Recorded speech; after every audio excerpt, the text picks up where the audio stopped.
take a look at problem number 11.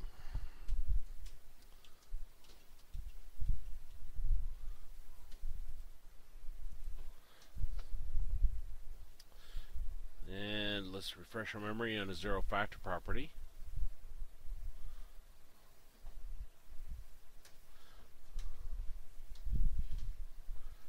Now there's different names different books give to this.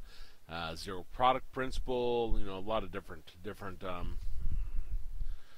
zero product property. The key thing is you have zero and then you'll have either factor or product.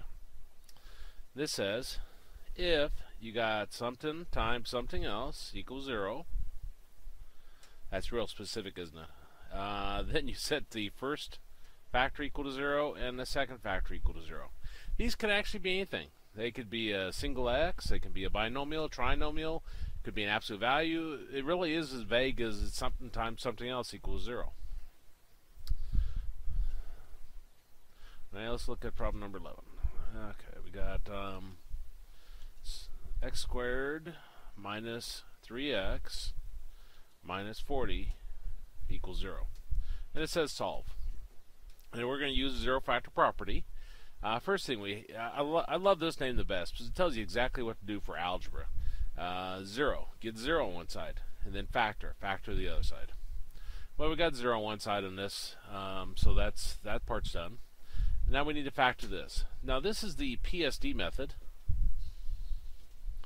X squared x, no number for the x squared. We take the number at the end, ignoring signs, the 40. And we're going to write down in the P column all the products give us 40. We got 1 times 40, 2 times 20, 4 times 10, 5 times 8. In the S column, we'll add those numbers together. 1 plus 40 is 41, 2 plus 20 is 22, 4 plus 10 is 14, 5 plus 8 is 13. In the difference column, we'll subtract smaller from larger. 40 minus 1 is 39, 20 minus 2 is 18, 10 minus 4 is 6, and 8 minus 5 is 3.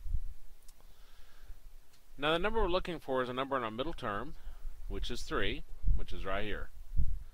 So we're going to use 5 and 8.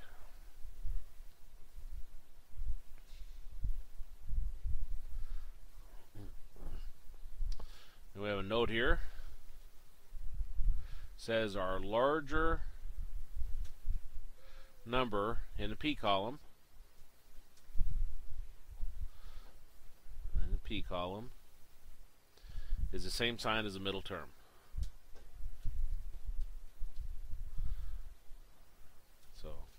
And that's always true. Larger number P column, the same sign as the middle term.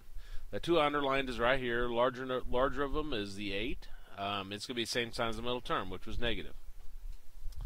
Now, if the number you circled was in the S column, then S for same signs, both positive or both negative.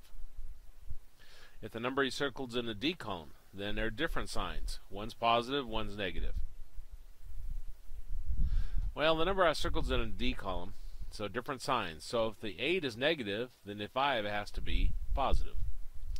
So we got 0 on one side, we factored the other side.